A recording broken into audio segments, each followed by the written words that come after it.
Salut à tous, moi c'est Mathieu Goujon, membre de l'équipe de Parasurf. Bienvenue à Surf pour tous et toutes.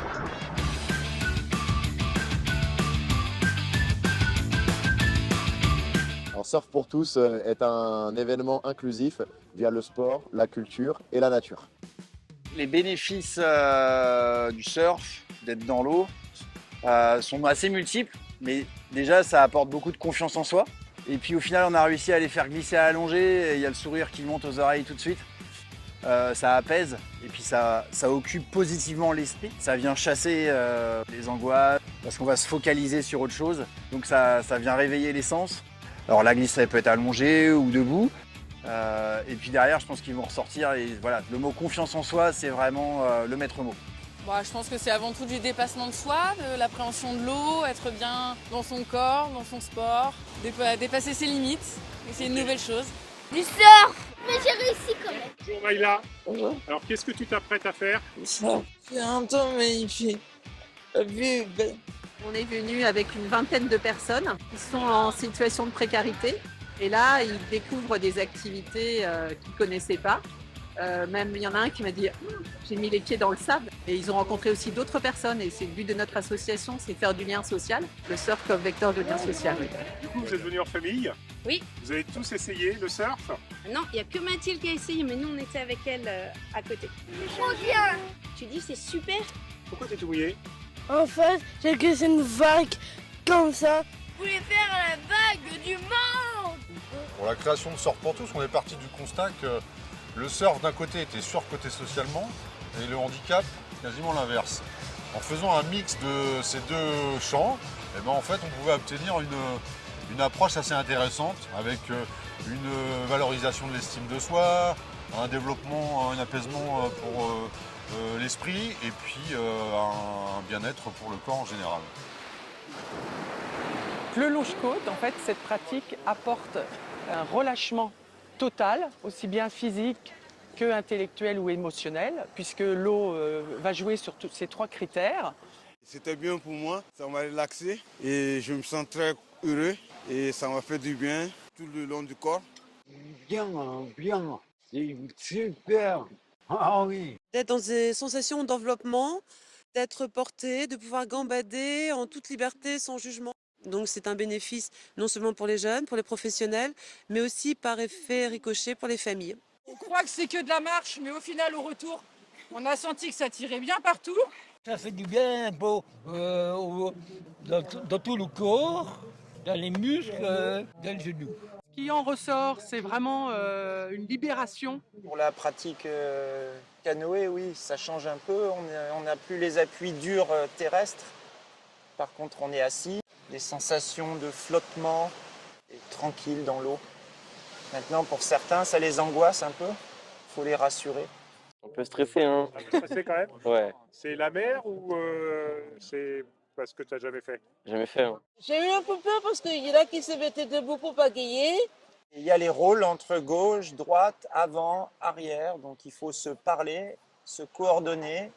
Petite société, voilà. Bon, on s'est détendu, ça c'était trop bien. Il y avait le bruit de la mer et tout, c'était incroyable. C'était génial. L'originalité de cette édition 2024, c'était d'inviter les partenaires d'éducation à l'environnement pour qu'ils puissent proposer des sorties sur site pour découvrir les milieux naturels qu'on trouve sur ce cadre maritime. Être immergé dans la nature procure un bien-être qui est presque automatique. Alors moi je propose des ateliers inclusifs, des ateliers théâtre adaptés à tous. Arriver à jouer, à en rire quand ils se trompent. Au début de séance, je vois déjà que c'est un peu réservé, mais c'est normal parce qu'ils ne me connaissent pas. Par contre, j'ai souvent le retour des éducateurs qui me disent mais normalement, il ne parle pas du tout. Là, il se révèle complètement, il parle fort, il fait des gestes. Je pense que c'est grâce à l'histoire qu'ils arrivent à se dépasser, ça les porte. Et justement, je pense qu'en s'exerçant comme ça, à force, ça agira dans leur vie au quotidien et ils arriveront plus facilement à échanger avec les autres.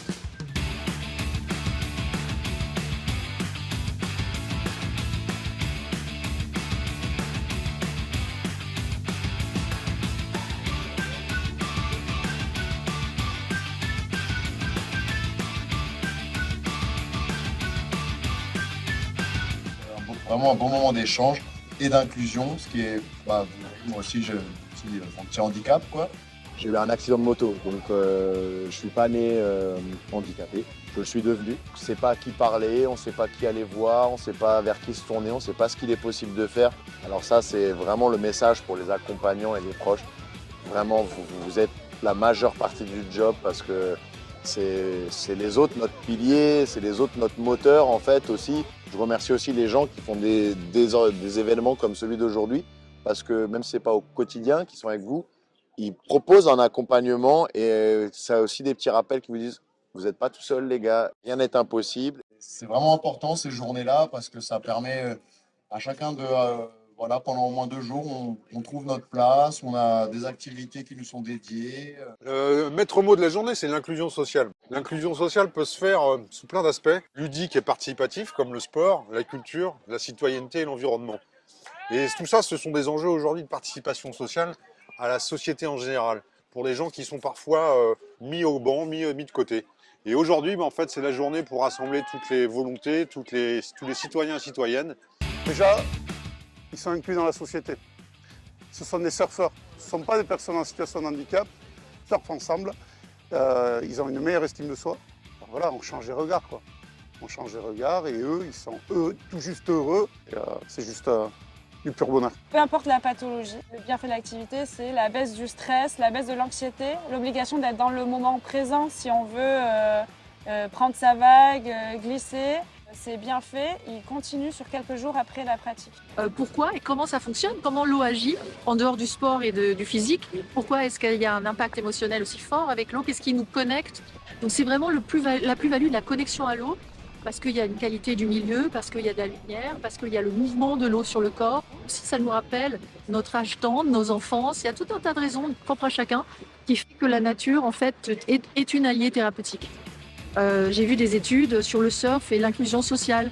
Le surf déclenche une telle bouffée de dopamine que ça peut aider à lutter contre les addictions et à lutter contre l'obésité aussi, bien entendu. La plongée post-traumatique, ça a permis aux rescapés des attentats de Paris de passer sous l'échelle du stress post-traumatique, alors que les médicaments, rien n'y faisait, ça marchait pas les médicaments. Les maladies de civilisation, c'est les maladies qui sont liées à nos modes de vie. Sédentarité, malbouffe, stress. Et dans tous ces cas de figure, les études montrent que l'expérience physique, l'expérience de l'eau, peut prévenir ou atténuer ces maladies de civilisation cardiovasculaires, stress, dépression, hyperactivité des enfants et tous les challenges physiques et mentaux auxquels on doit faire face. On peut prescrire l'eau, on peut prescrire des ordonnances bleues, on peut conseiller, les médecins peuvent conseiller en fait de pratiquer certaines activités.